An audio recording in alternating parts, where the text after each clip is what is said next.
Hello friends, welcome to day trader Telugu. ఈ రోజు మన మార్కెట్స్ ఓపెనింగ్ చాలా స్ట్రెంత్ చూపించి చాలా పాజిటివ్గా ఓపెన్ అయినా ఫైనల్గా వీక్నెస్తో నెగిటివ్లో క్లోజ్ అవడం అయితే జరిగింది. సెన్సెక్స్లో 81 పాయింట్స్ ఫాల్ కనిపించి 31,561 దగ్గర సెన్సెక్స్ క్లోజ్ అయితే నిఫ్టీ 12 పాయింట్స్ మనకి ఫాల్ అయ్యి 9,239 దగ్గర అయితే క్లోజ్ అవడం జరిగింది. ఫ్రెండ్స్, ఇండియన్ రైల్వేస్ వాళ్ళు ఇస్తున్న అప్డేట్ ఏంటంటే మే 12th నుంచి కొన్ని ప్యాసింజర్ ట్రైన్స్ని స్టార్ట్ చేద్దాం అనుకుంటున్నారని చెప్తున్నారనమాట. అవి కేవలం స్టార్టింగ్లో 15 pairs ఆఫ్ ట్రైన్స్ మాత్రమే స్టార్ట్ చేస్తామని చెప్తున్నారు. ఎందుకని కేవలం 15 pairs ఆఫ్ ట్రైన్స్ మాత్రమే అంటే చాలా వరకు ట్రైన్స్ ఇప్పుడు ఈ వైరస్ రిలేటెడ్గా కేర్ సెంటర్స్గా యూస్ చేస్తున్నారు. అండ్ ఇప్పుడు ఈ మైగ్రెంట్ వర్కర్స్ని కూడా ట్రాన్స్పోర్ట్ చేసేదానికి కొన్ని స్పెషల్గా ట్రైన్స్ అయితే యూస్ చేస్తున్నారు అనమాట. అండ్ ఇది రానున్న రోజుల్లో కొంత ప్రాపర్గా వర్క్ అవుతున్నట్లయితే నెక్స్ట్ ఇంకా ట్రైన్స్ని పెంచే ఒక ఆలోచనలో ఇండియన్ రైల్వేస్ ఉన్నట్లయితే మనకు అప్డేట్ అయితే ఇవ్వడం జరిగింది. సో అవి వేటి మధ్యలో రన్ చేస్తున్నారన్న సిటీస్ అయితే మనకి ఇక్కడ కనిపిస్తుంది ఫ్రెండ్స్. అండ్ ఇంకా వీళ్ళు ఇస్తున్న అప్డేట్స్ ఏంటంటే ఈ బుకింగ్ అనేది మే 11th 4 PM నుంచి స్టార్ట్ అవుతుందని చెప్తున్నారు. అంటే ఈ రోజు 4 PM నుంచి స్టార్ట్ అవుతుందని చెప్తున్నారు. కాకపోతే 4 PMకి వాళ్ళు ఇచ్చిన ఇంకొక అప్డేట్ ఏంటంటే కొన్ని ఇష్యూస్ కారణంగా, సర్వర్ ఇష్యూస్ కారణంగా అండ్ కొన్ని అప్డేట్ చేస్తున్నాం కాబట్టి వెబ్సైట్లో ఇంకాస్త టైం పడుతుంది, 6 PMకి స్టార్ట్ చేస్తామని చెప్తున్నారు అనమాట. సో ప్యాసింజర్ అనే అతను రైల్వే స్టేషన్కి 90 minutes బిఫోర్ రావాల్సి ఉంటుంది. అండ్ ఖచ్చితంగా తను ఫేస్ కవర్ యూస్ చేయాల్సి ఉంటుంది, ఫేస్ మాస్క్ లాంటిది యూస్ చేయాల్సి ఉంటుంది. అండ్ తప్పకుండా స్క్రీనింగ్ అనేది జరుగుతుంది. ఎటువంటి సిమ్టమ్స్ లేవు, లైక్ ఫీవర్ కానివ్వండి అండ్ ఈ వైరస్ రిలేటెడ్గా ఉండే సిమ్టమ్స్ అన్నీ కూడా ఏవి లేవు అనుకున్న తర్వాత మాత్రమే ట్రైన్లోకి తీసుకోవడం జరుగుతుందని చెప్తున్నారు. సో ఈ టికెట్ బుకింగ్ ఉంటుంది కదా, అది కేవలం ఆన్లైన్ ద్వారానే అని చెప్తున్నారు. ఏ టికెట్ కౌంటర్స్ కూడా ఓపెన్లో అయితే ఉండవు, అన్నీ కూడా క్లోజ్లోనే ఉంటాయని చెప్తున్నారు అనమాట. అండ్ దాంతో పాటు వస్తున్న ప్యాసింజర్స్కి కొన్ని సజెషన్స్ కూడా ఇవ్వడం జరిగిందనమాట. సో ఇవన్నీ కూడా గ్రూప్లో అయితే ఉంటాయి ఫ్రెండ్స్. ఒకసారి మీరు వీటిని రీడ్ చేయడానికి అయితే ప్రయత్నించండి. నార్మల్గానే అంటే వాటర్ కానివ్వండి, ఫుడ్ కానివ్వండి, బ్లాంకెట్స్ కానివ్వండి, ఇవన్నీ మీరే తెచ్చుకోవడానికి అయితే ప్రయత్నించండి అని.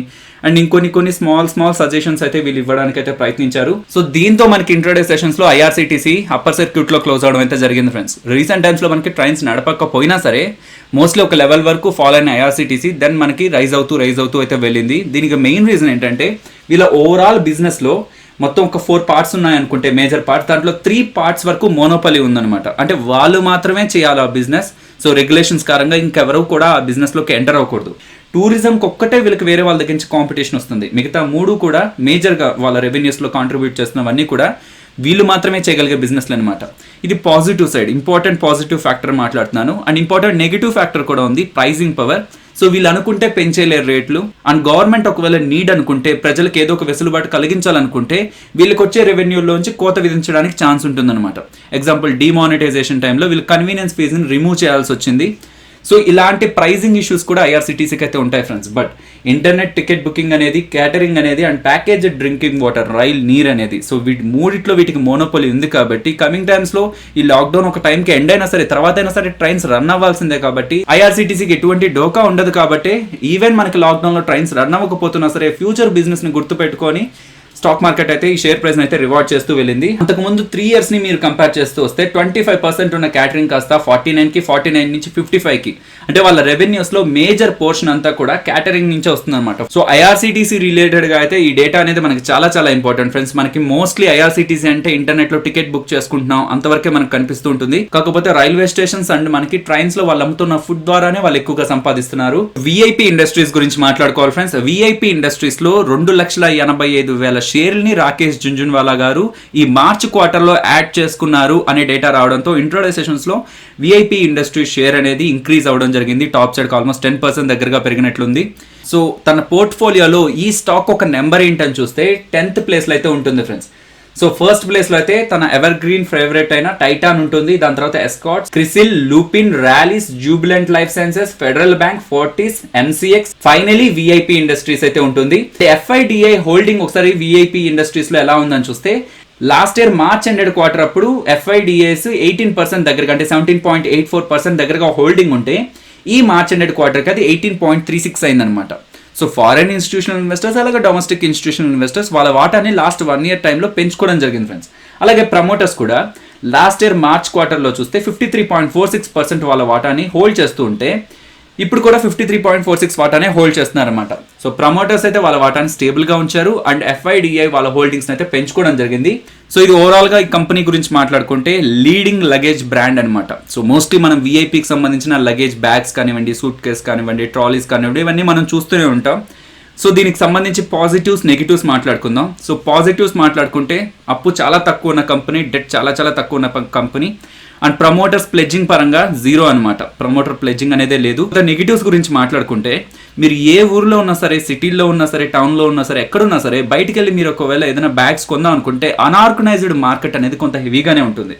సో మీకు బ్రాండెడ్ బ్యాగ్స్ కనిపిస్తుంటాయి, అన్ఆర్గనైజ్డ్ గా ఉన్న లగేజ్ సెగ్మెంట్ కూడా చాలా పెద్దదే ఫ్రెండ్స్. సో ఇది ఎప్పటి నుంచో కంటిన్యూ అవుతుంది. కాకపోతే ఇప్పుడు ఈ లాక్డౌన్ వల్ల ఇన్కమ్స్ అనేవి కొంత తగ్గుతాయి కాబట్టి ప్రైజింగ్ కాంపిటీషన్ అనేది డెవలప్ అవుతుంది అనమాట. అన్ఆర్గనైజ్డ్ లో ఉన్న లోకల్ బ్రాండ్స్ ప్రైస్ ని చాలా డ్రాస్టిక్ గా తగ్గించగలవు కాబట్టి అవి విఐపి ఇండస్ట్రీస్ రిలేటెడ్ గా కొంత ఇంపాక్ట్ అయితే చూపించడానికి అయితే ఛాన్స్ ఉంది. సో మార్కెట్ షేర్ కొంతవరకు కోల్పోవడానికి ఛాన్స్ ఉంటుంది. వైరస్ రిలేటెడ్ గా ఉన్న కండిషన్స్ మనకు ఒక సెక్టర్ నే కాదు, అన్ని సెక్టర్స్ ని కూడా ఇంపాక్ట్ చేస్తుంది. స్పెషల్లీ ఇప్పటి వరకు ఎవరైతే ప్రీమియం సెగ్మెంట్ ని ఎంజాయ్ చేస్తూ వచ్చారో, బ్రాండ్ సెగ్మెంట్స్ ని ఎంజాయ్ చేస్తూ వచ్చారో, సో వాళ్ళకి మళ్ళీ కస్టమర్స్ అంటే అంతకు ముందున్న మార్కెట్ షేర్ మళ్ళీ రీగైన్ అవుతారా, లేకపోతే అన్ఆర్గనైజర్ సెక్టర్ లో more or less same quality provide చేస్తున్న బ్రాండ్స్ పక్కకు వెళ్ళిపోతారా? అలా వెళ్ళినట్లయితే డెఫినెట్లీ బ్రాండ్స్ మెయింటైన్ చేస్తున్న కంపెనీస్ కి అయితే కొంత ఇంపాక్ట్ అయితే పడుతుంది. మ్యూచువల్ ఫండ్ డేటా గురించి మాట్లాడుకుందాం ఫ్రెండ్స్. సో నేను మీకు టెలిగ్రామ్ లోకి ఇమేజ్ అనేది ప్లేస్ చేయడం జరిగింది కదా. సో అది మనకి ఏప్రిల్లో మ్యూచువల్ ఫండ్స్ వాళ్ళు మార్చ్తో కంపేర్ చేసినప్పుడు ఏ స్టాక్స్ ని కొన్నారు అండ్ ఏ స్టాక్స్ ని సెల్ చేశారు అనేది. సో హాట్ స్టాక్స్ అని మనకి గ్రీన్ గా ఉన్న స్టాక్స్ అన్ని కూడా వాళ్ళు మార్చ్ తో పోలిస్తే ఏప్రిల్లో యాడ్ చేసుకోవడం జరిగింది. కోల్డ్ స్టాక్స్ అని ఉన్నాయి కదా, ఇవేంటంటే మార్చ్ తో పోలిస్తే ఏప్రిల్లో తగ్గించుకోవడం జరిగింది అనమాట.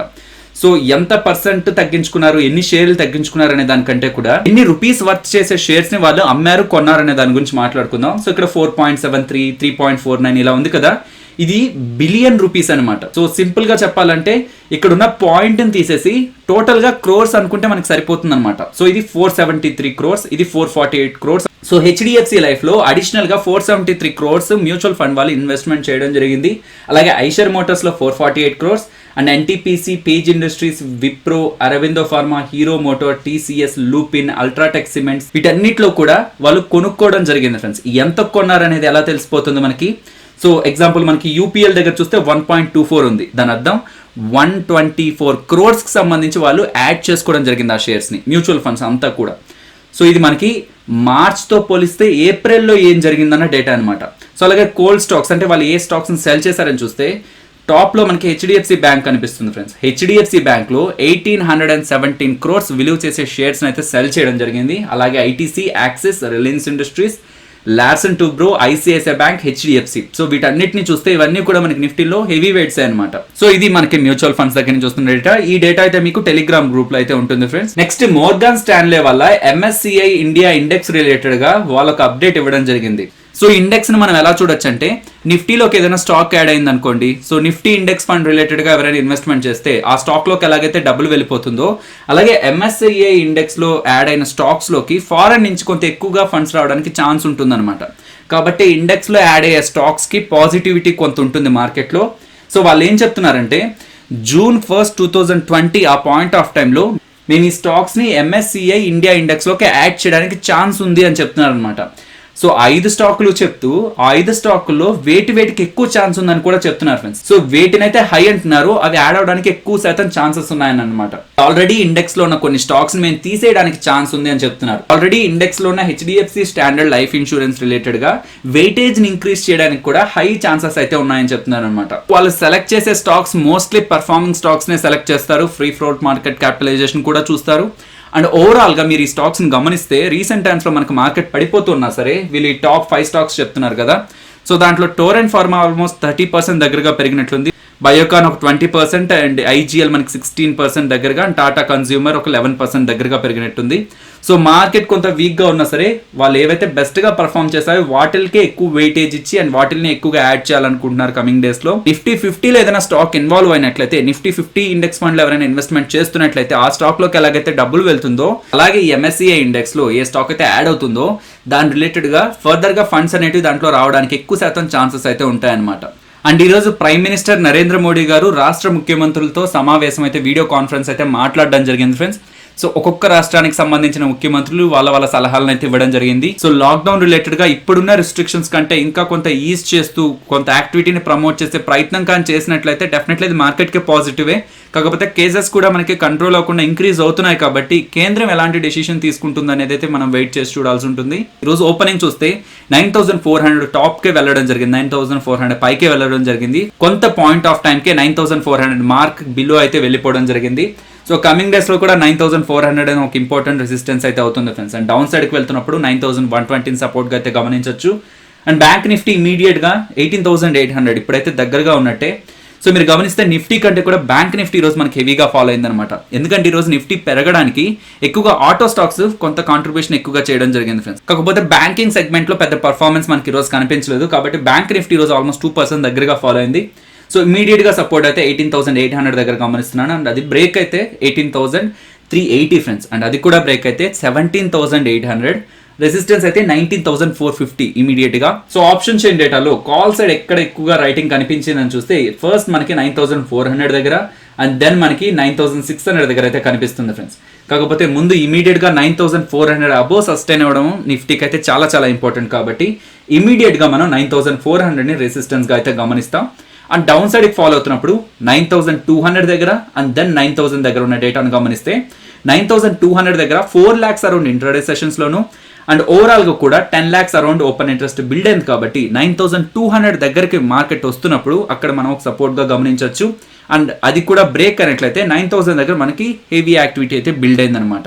కాకపోతే ఇంట్రెస్టింగ్ గా ఈ రోజు 9300 దగ్గర 2,40,000 అరౌండ్ ఓపెన్ ఇంట్రెస్ట్ బిల్డ్ అయింది ఫ్రెండ్స్. అంటే దాని అర్థం 9300 కంటే కూడా మార్కెట్ పైనే ఉంటుందని చెప్పి పుట్ రైటర్స్ అయితే బిలీవ్ చేసి అక్కడ స్టిల్ ఈ రోజు మనకి రైటింగ్ అయితే కనిపించింది. సో చూడాలి కమింగ్ డేస్ లో ఒకవేళ మార్కెట్ 9300 అబోవ్ వెళ్ళినట్లయితే ఫర్దర్ గా అక్కడ మనకి ఇంకా రైటింగ్స్ ఇంక్రీజ్ అయ్యి 9300 అనేది ఒక సపోర్ట్ అవ్వడానికి అయితే ఛాన్స్ ఉంటుంది friends. And next bank Nifty గురించి మాట్లాడుకుంటే సో నేను ఎందుకు బ్యాంక్ నిఫ్టీని రీసెంట్ టైమ్స్ లో డిస్కస్ చేయట్లేదంటే ఇక్కడ మనకి కేవలం 500 పాయింట్ రేంజ్ లోనే డేటా అనేది బిల్డ్ అవుతుంది. స్పెషల్లీ బ్యాంక్ నిఫ్టీ రిలేటెడ్ గా చాలా ఎక్కువగా మూవ్ ఉంటుంది కదా కాబట్టి ఏవైతే సైకలాజికల్ గా రౌండ్ ఆఫ్ నెంబర్స్ ఉంటాయో వాటి దగ్గరే ఆప్షన్ రైటర్స్ ఎక్కువగా రైట్ చేయడానికి కంఫర్టబుల్ గా ఫీల్ అవుతారనమాట. సో మీరు గమనించండి ఇప్పుడు కూడా 19,000 కి కొంత బిలోలో క్లోజ్ అయ్యాం కదా. సో 19,000, 19,500, 20,000 సో ఈ 3 లెవెల్స్ లోనే మీకు డేటా అనేది కొంత ఎక్కువగా బిల్డ్ అయింది ఫ్రెండ్స్. సో సపోర్ట్ కూడా 19,000 కింద ఉన్నాను కాబట్టి 18,500, 18,000 ఈ రేంజ్ లోనే మీకు డేటా అనేది కొంత ఎక్కువగా కనిపిస్తుంది. మిగిలిన దగ్గర మీరు కంపేర్ చేస్తూ చూస్తే కొంత వీక్ డేటానే కనిపిస్తూ ఉంటుంది బ్యాంక్ నిఫ్టీ రిలేటెడ్ గా. ఫైనల్లీ ఇది ఫ్రెండ్స్ మన వీడియో నచ్చితే తప్పకుండా లైక్ చేయండి. అండ్ ఈ వీడియో మన వాళ్ళకి యూజ్ అవుతుంది అనుకుంటే షేర్ చేయండి ఫ్రెండ్స్. అండ్ మన ఛానల్ని సబ్స్క్రైబ్ చేయనట్లయితే ఒకసారి కంటెంట్ చూడండి. కంటెంట్ నచ్చితే ఛానల్ని సబ్స్క్రైబ్ చేసి పక్కనే వచ్చే బెల్ ఐకాన్ క్లిక్ చేయండి. మరొక ఇంట్రెస్టింగ్ వీడియోతో మళ్ళీ మీ ముందుకు వస్తాను. అంతవరకు టేక్ కేర్. జై హింద్.